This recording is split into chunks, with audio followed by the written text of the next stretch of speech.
We begin with the latest on the death of Jeffrey Epstein. Attorney General William Barr said he was appalled to learn of the death while Epstein was being held at the Federal Detention Center in New York City. Yeah, and it comes less than 3 weeks after the multimillionaire and accused sex trafficker was taken off suicide watch. At least 2 federal investigations are being opened to look into the circumstances surrounding Epstein's death. ABC's Stephanie Ramos is at the Metropolitan Correctional Center with the search for answers this morning. Stephanie.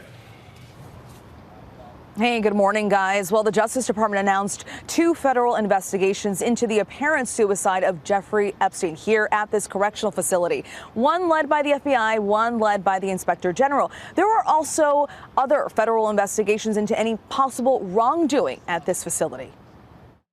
Multi-millionaire financier and accused sex trafficker Jeffrey Epstein is dead after an apparent suicide at a New York City jail, but his accusers still want justice. The 66-year-old was awaiting trial on federal charges accusing him of sexually abusing dozens of underage girls.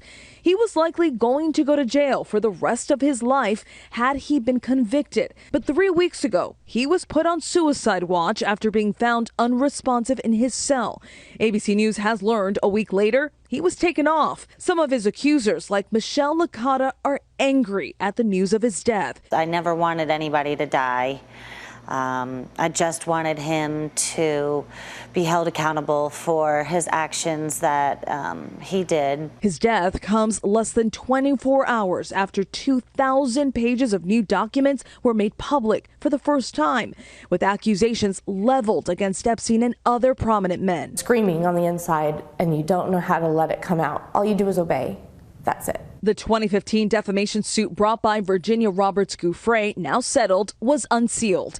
The suit by her was against Ghislaine Maxwell, a longtime Epstein associate and British socialite. In court filings, Giuffre says that Maxwell recruited her while she was working as a locker room attendant in 2000 and was groomed to be a sex slave to Epstein, adding she was later directed by Maxwell and Epstein to have sex with many, quote, powerful men, including numerous prominent American politicians, powerful business executives, foreign presidents, and other world leaders. In deposition testimony included in the trove of documents, Giuffre alleges that she was directed to have sex with British royalty Prince Andrew, former governor and UN ambassador Bill Richardson, and the former influential senator from Maine, George Mitchell. All 3 men have strongly denied the allegations. In statements, both Mitchell and Richardson say they never met Ms. Giuffre. In an interview with the Miami Herald, Giuffre spoke of what Epstein and Maxwell would instruct her to do. Give Jeffrey what he wants. A lot of this training came from Ghislaine herself. It started with 1, and then it trickled into 2, and then before you know it, I'm being lent out to politicians and to academics and to people royalty. Maxwell has not been charged with any crimes. She has consistently denied the allegations. Her lawyers writing that Giuffre had utterly failed to substantiate her patently incredible claims of being trafficked to well-known men. Giuffre's lawyer, who represents other alleged victims, says in a statement the fact that Epstein took his own life within 24 hours of the unsealing of detailed documents is no coincidence.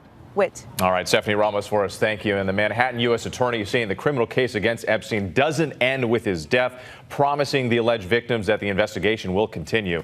And Tom, you've been covering this case extensively from the beginning. You've interviewed many of those victims. Where does it go from here? Well, it's far from over. As you mentioned, the U.S. attorney in New York, they still are going to investigate because they have a conspiracy charge here. You also have the U.S. attorney's office in New Mexico, where Epstein had an estate. They're still investigating. And because of that conspiracy charge, what that essentially means is there could be other people involved. And we just heard it in Stephanie Ramos' report. That accuser saying Epstein was not the only alleged monster in this case. There were people who helped him get these underage girls. Now, U.S. investigators will be looking into that.